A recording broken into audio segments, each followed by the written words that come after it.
find a good reason to motivate yourself, something that's really inspirational to you. And for me, my why is helping people and giving the people the resources that I wish I had when I was first learning. Hi, I'm Sean Perrin, and you're listening to episode 154 of the Clarinet Podcast, the show for clarinetists. Today's special guest is Josh Goo, who is the founder of QuickstartClarinet.com. We discuss his online education programs, some of his favorite teaching and educational concepts, including Shankarian Analysis, which is pretty interesting if you've never heard about it before, actually, whether or not you should consider creating your own online content, and much more. Patreon supporters will get access to an extended version of today's episode, featuring some discussion about a book that we both recently read called Essentialism, which I found personally quite life-changing. If this sounds interesting to you, you can also get access to the extended version of this and many other episodes at clarinet.com/subscribe, and you can do this from as little as $1 per month or $10 per year. I'd also like to thank our sponsors. You can take your playing to the next level with Bakun Musical Services. With 14-day trials, free shipping on eligible orders, and expert advice, you can be sure you're making the best choice for your musical needs. For Canadian customers, be sure to check out the new store that offers Canadian dollar pricing, and for everyone listening, I have an exclusive coupon that gives you 10% off your purchase at the Bakun online store. Simply use code Clarinet at checkout for 10% off anything from mouthpieces, barrels, bells, all the way to custom clarinets. That's code Clarinet at bakunmusical.com. Imagine a reed that lets you focus on your music, lasts for months instead of days, and even saves you money in the long run. It's all possible with Leger Reeds, the world's leading synthetic reed brand made right here in Canada. The European cut reed is preferred by Leger artists all over the world, including Eddie Daniels, David Schifrin, Corrado Giuffretti, and many others. It offers a warm, clean sound with great ease of articulation, and is now available for E-flat, B-flat, and bass clarinet. Learn more at your local music store or at leger.com. That's LEGERE.com. I'm here on the podcast today with Josh Goo, who is the founder of QuickstartClarinet.com. So Josh, welcome to the podcast. Thanks so much for having me, Sean. So we've been meaning to chat for a really long time, but this month is sort of a feature of clarinetists around the world, some local, some abroad, who are doing some really interesting and unique things to not only make ends meet during the pandemic, but sort of become entrepreneurial and really carve their own path. And I've watched the growth of your Quickstart Clarinet over the last, I think it was about a year, maybe 18 months, and you've really grown quite a following. So before we talk about that, though, I'm going to go back a couple steps. Tell me, what got you started with the clarinet? My story actually leads right into what I'm doing with Quickstart Clarinet, so I think it's a good place to start. So my mom played clarinet, and when I was in third grade, actually, I started recorder in the regular elementary band program, and I really picked it up and enjoyed it, and I played Silent Night on that many more times than my mom would have liked to have listened to. But when I went into fifth grade, when we started to join band and that was an option, it just seemed really natural that I would do clarinet because I liked recorder. My mom had played it, and my grandparents actually bought me my first clarinet the summer before fifth grade. So I got a little bit of a head start and really got into it. And for whatever crazy reason, in my fifth grade band, I told my teacher that I was going to be the best clarinetist ever. I'm not really sure where I got that idea in my head, but I sort of rolled with it. I had a fantastic middle school band director and really enjoyed band and could see myself maybe being a band director myself at some point. And then in high school, things shifted a little bit and I started to head more towards the performance side of things.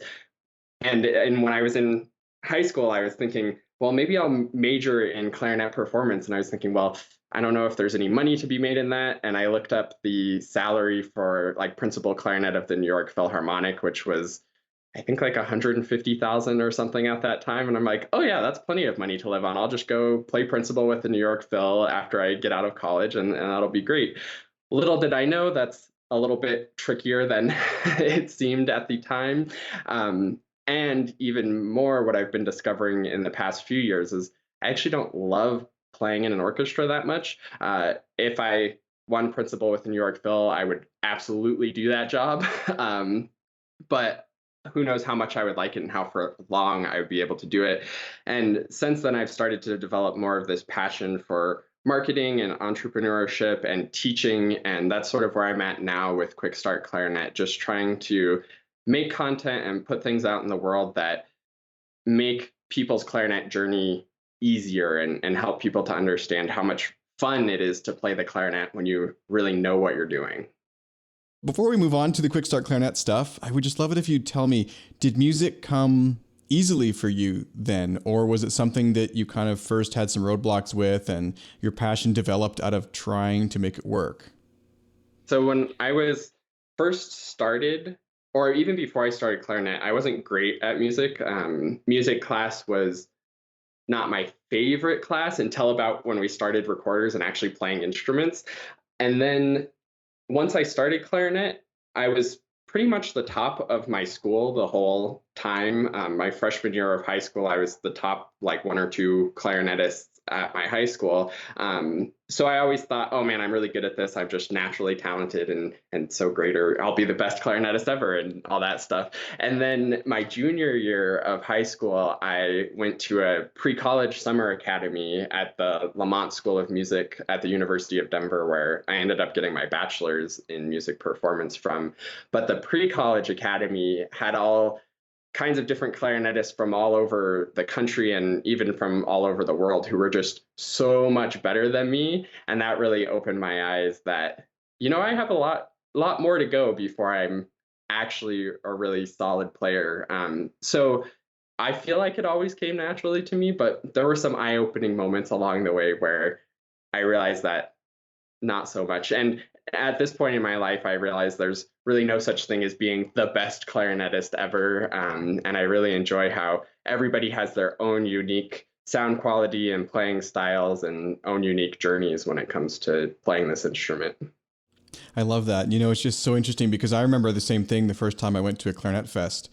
I was probably one of the better players in my university and definitely in my high school. I went there and sort of, you meet a lot of great players, many of whom are younger than you and many of whom can play circles around anything that you can play. And there's always a bigger fish, right? So you have studied with some pretty great professors too, Lori Bloom being one of them, who I've always wanted to have on the podcast here. Is there any particular story that stands out with any of your amazing college and university teachers? Yeah, I'll tell one about Lori Bloom because it's one of my actually favorite moments. And I was just before this listening to some of the previous clarinet episodes, and I was listening to the one with Pablo Bargan, I think is how you say it. And he was talking about the value of live performance versus recorded performances. And that's something I've always been fascinated with too, where you can just listen to a recording and it's perfect. So what's the point of going to a live concert? But there was this moment where Lori Bloom was playing the Weber quintet, and he was playing on an iPad, so he didn't have to worry about page turns, but all the string players were playing on traditional paper music. And for whatever reason, they were very energetic about their page turns, and you could hear like the little snap each time. And there was a moment, I forget where in the piece it was, but they're playing their sort of 2D section right before the clarinet comes in. And right before the clarinet comes in, all four of them snap their pages at the same time. And he actually chuckled like just a little bit before he came in. And it was just like captured the spirit of him so well, because he's one of the players where he really enjoys what he's doing. And the big thing that I learned from him is just playing in a more relaxed way and let the reed vibrate and let the music happen through the clarinet. And I think that moment was perfect to see that actually like in action and happening. And that's just, for whatever reason, something that stuck with me as something that's really fun and enjoyable about actual live performances. You're totally right about the live performance. Like, people forget now that we have all these amazing recordings that, like, going to a concert, it's not just about the music, I find. It's also about the personality of the player and kind of getting to know them as an artist and in an intimate setting, And that setting could be very large. I mean, I've had moments that I appreciate experiencing at rock band concerts with 40,000 other people, but there's something about that I can't get from the bootleg I downloaded on, I almost said Napster, but that's a little old. Whatever you downloaded it on these days, right? But yeah, there's just something about that sort of presence and interaction with actual artists. So I love that story. And I hate when people turn the page like that. Oh my God. I think it's part of the performance, It's one of those things. Like, I remember, Glenn Gould? Mm-hmm. Andrew Kasdan was someone who worked with him at the CBC for a long time. I think he was a recording engineer. I've got the book here. I've read it like 15 years ago, but Gould was famous for like talking right at the end of his takes, or like being super loud with his chair and like all this kind of things. And in order to rein him in, Kasdan told him at one point to take musical control over the silence in the room. And for some reason that just like triggered him to realize a side of music he hadn't considered. But it's just kind of funny that even an artist of that caliber had to be told to be quiet between takes or during, like, he wasn't performing anymore. But it was just really funny to hear that. So anyway, let's dive into what you can offer, or what you have been offering, I guess, to the clarinet world. Not only clarinet listeners who might be interested in checking out what you're doing, but any clarinet player, and the following you've built and some of the challenges. Just tell me about Quickstart Clarinet. What I'm trying to do with Quickstart Clarinet is just make playing the clarinet really enjoyable and really fun. Something that I discovered over my years of studying is that playing music and playing clarinet is actually pretty simple.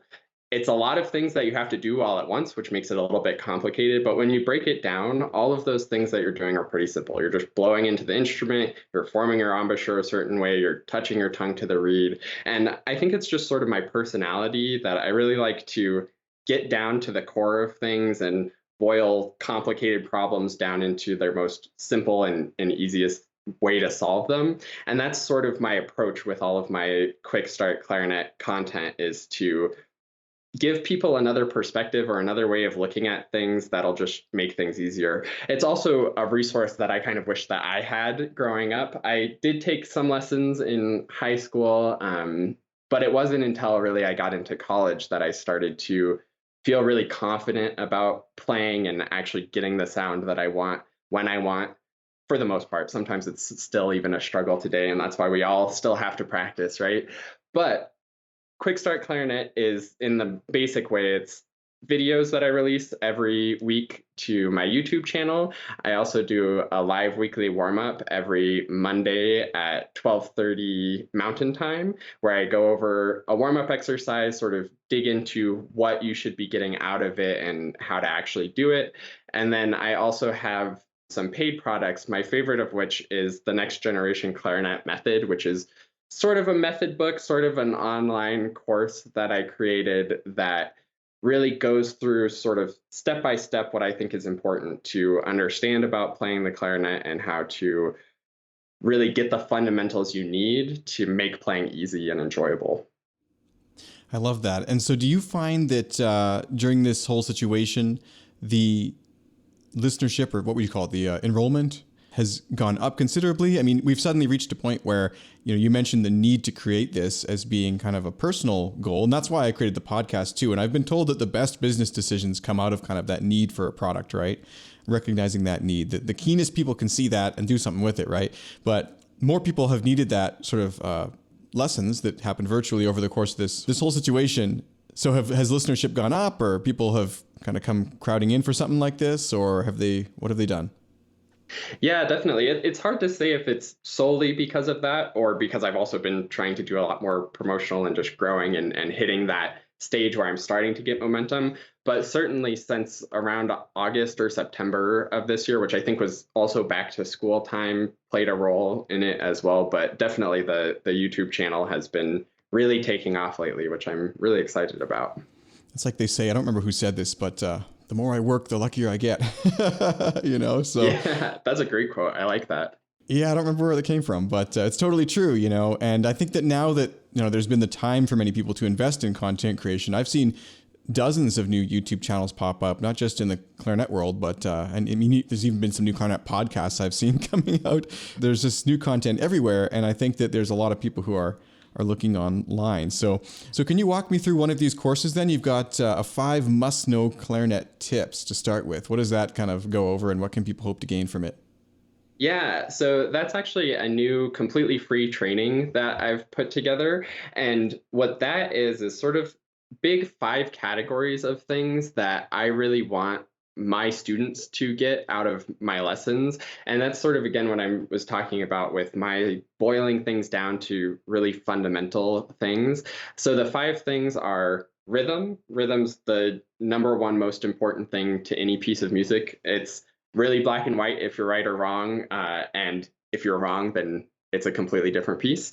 The second thing is fundamentals. I'm a huge fundamentals person. That's why I do a weekly warm up where every single week I'm talking about warm up exercises, because I think if you can get the clarinet to do what you want, then it opens up so many possibilities for your musicianship. And that's the third point, is musicianship. That's something that I actually feel like I didn't really grasp until my master's degree, actually, really how to analyze music and find sort of the secret nuggets within the music to make a really interesting performance.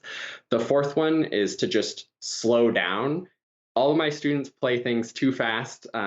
If you're not able to do it totally comfortable and consistently, then I think you should just go slower and make it easier for yourself.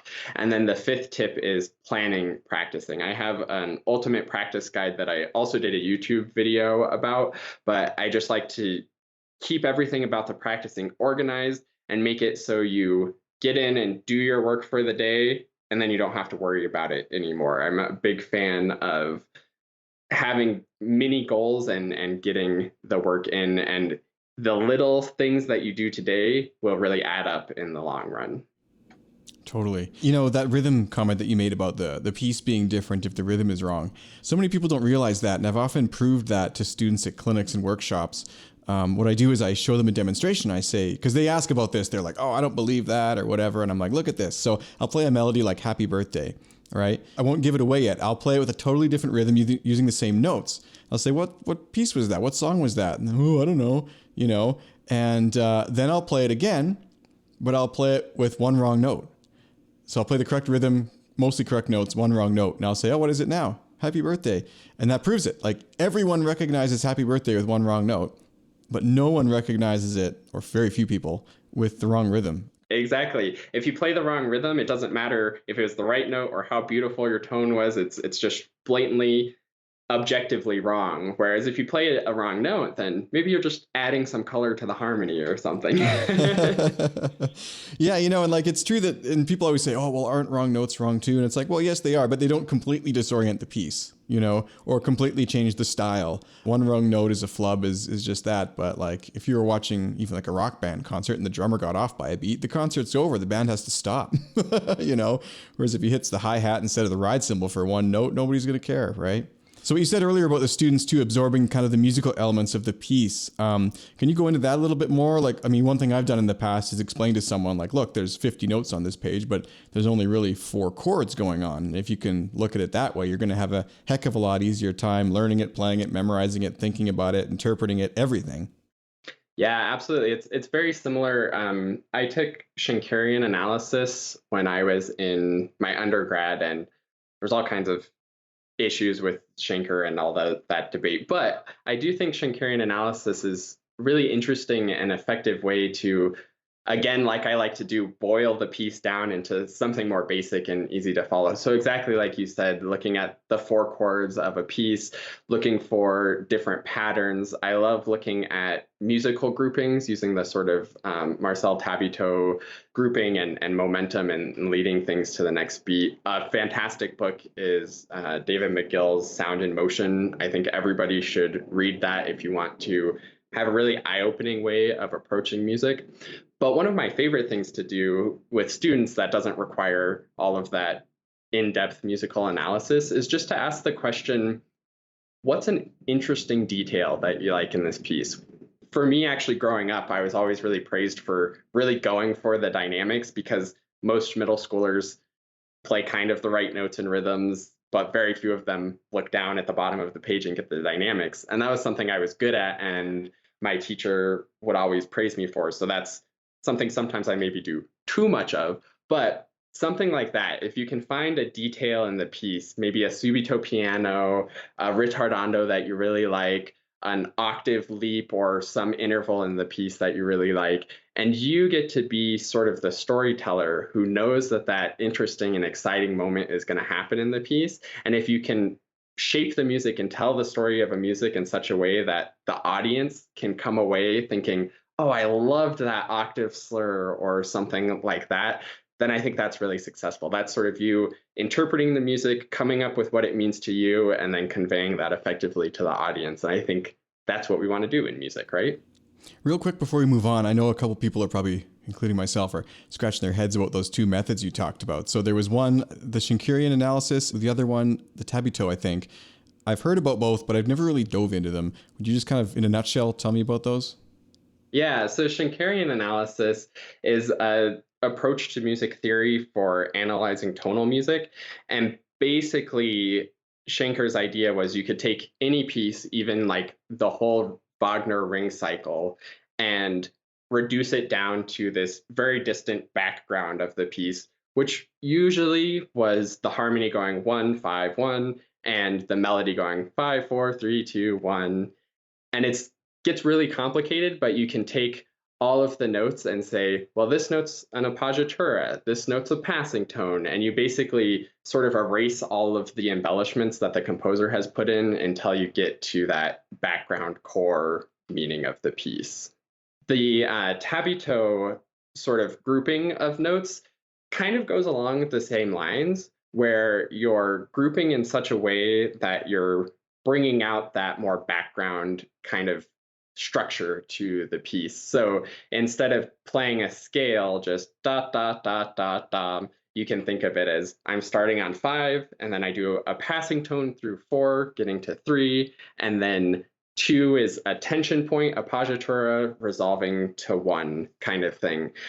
My favorite way to implement the tabito groupings is in long runs of 16th notes, where it's so easy to have what I call fast note freakout, where you're more or less getting the downbeats, you're lining up with the metronome on the click, but you get sort of mush in between, da, da, da, da, where it's just very unclear. But instead, if you really spell out those in between notes and practice starting on the second note of the 16th note. So instead of 1 2 3 4 1 2 3 4 1 2 3 4 1 2 3 4, where it's all slurred and yucky sounding, you go 2 3 4 1 2 3 4 1.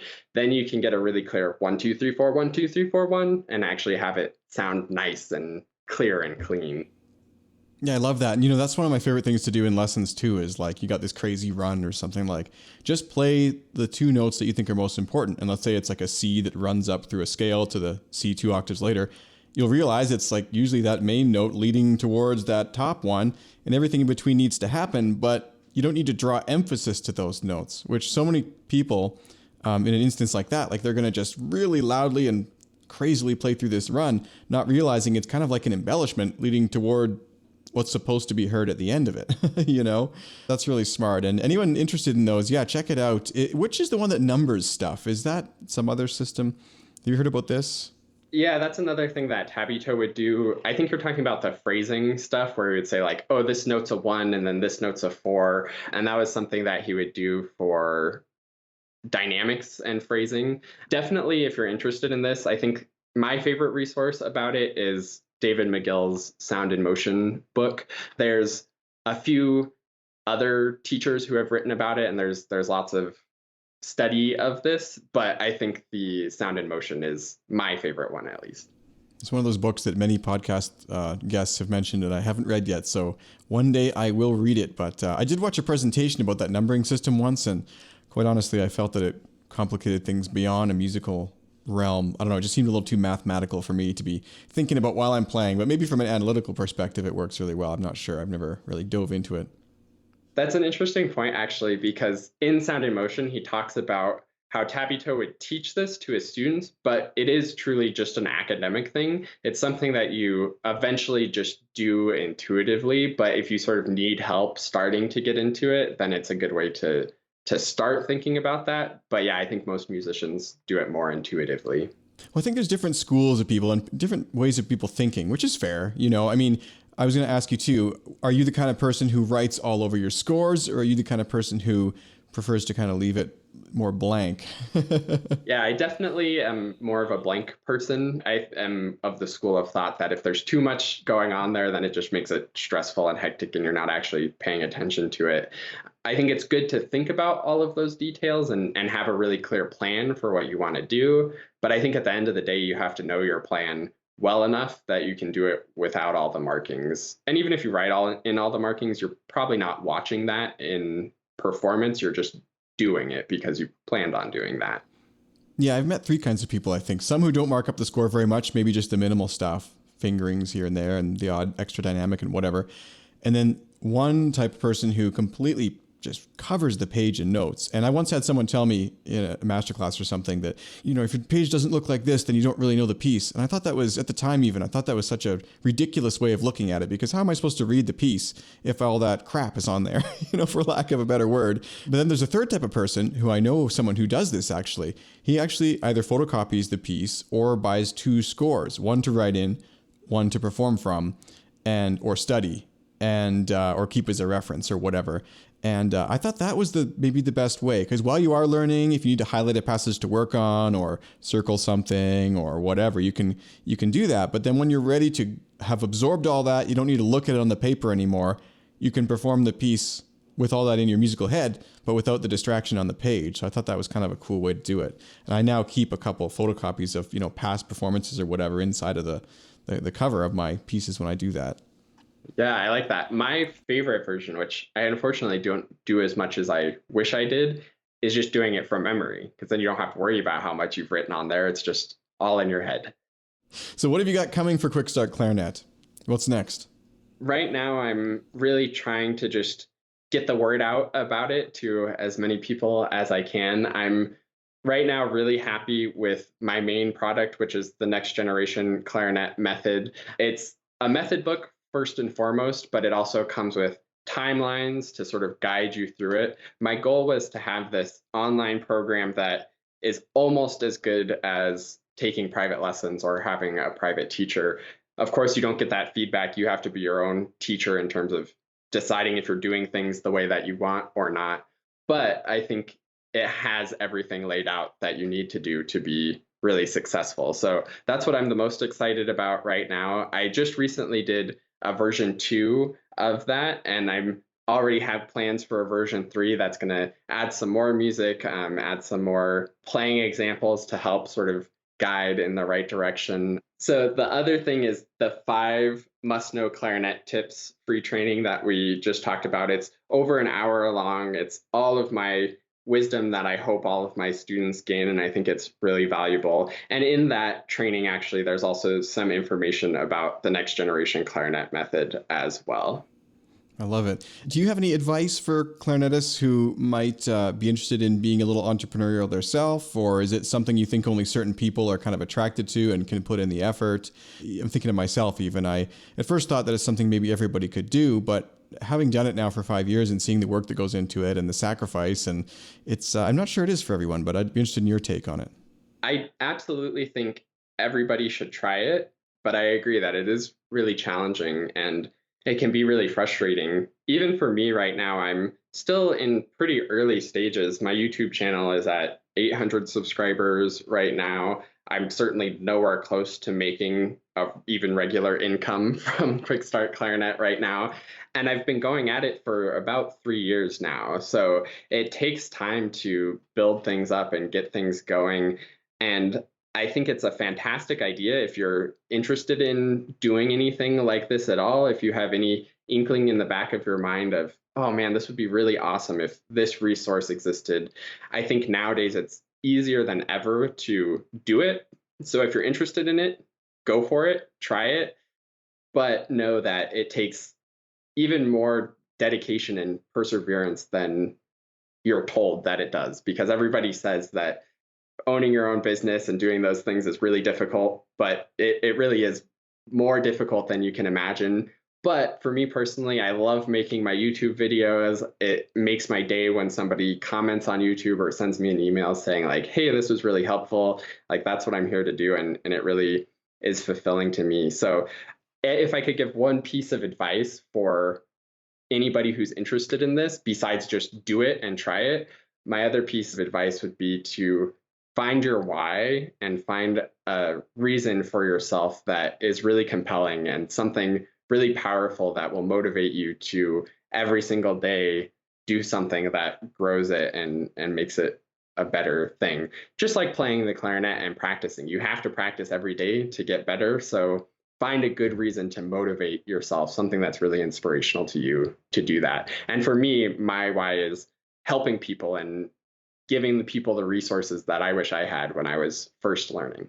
Well, first of all, pause this video or podcast or wherever you're listening right now and go and subscribe to him on YouTube. We got to get those numbers up because, all clarinet players right now should be subscribing to each other on YouTube because I don't know if you know this, but you need to reach 1,000 subscribers before you can become monetized now, which will help with, content generation, of course, but also 4,000 watch hours. So even Clarinet, you might be surprised, but I have almost 4,000 subscribers, 2,500, I think, almost 3,000. But somehow I'm still not at the watch hours because I think many people listen to the podcast on YouTube.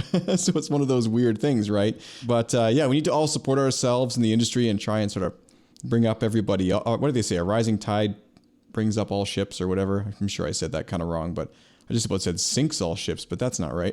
I guess if they're anchored to the bottom of the sea, maybe. But we should all be supporting ourselves. So go subscribe to him on YouTube. And also, I'm sure many people were listening out there and thought that, you're saying some pretty interesting stuff and they want to check out more with your programs. Where can they head to check you out online and outside of YouTube?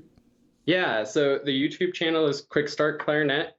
The free training, go to quickstartclarinet.com/training to get the 5 must-know clarinet tips that I'm really excited about. You can go to quickstartclarinet.com. That sort of has everything that I'm doing. And if you're interested specifically in the next generation clarinet method, go to quickstartclarinet.com/nextgenbook, all one word. Awesome. Well, thanks so much for coming on today. Was there anything else you'd like to add before we wrap up? No, thanks so much for having me. This was a really great conversation, and I'm really, really excited that we got to do it and be here. When I first listened to the Clarinet podcast, the very first episode I listened to back at the beginning of 2018, I think, was with Martin Frost, who is one of my absolute favorite clarinet idols. And being on a podcast that he was on is so exciting, and just seeing how much the Clarinet podcast has grown in the past couple of years is really cool. And I'm glad that I was able to be here, and it was great to have this conversation with you. If you're listening to the show today on Apple Podcasts or Spotify or YouTube, I want to thank you so much for listening today. But now we're going to go into the lightning round, which is exclusive for the Patreon listeners. So thank you so much for joining us. And if you want some more of the Clarinet podcast, head to clarinet.com/subscribe to get access for as little as $1 per month to extended ad-free content. Don't forget to head to quickstartclarinet.com to check out some of the amazing things Josh has been doing. So Josh, thank you again for coming on the podcast. Yeah, thanks so much for having me. It was a great time.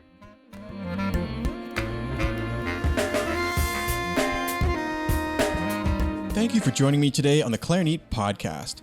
If you enjoyed the show, please tell your clarinet friends about it and be sure to subscribe wherever you get your podcasts.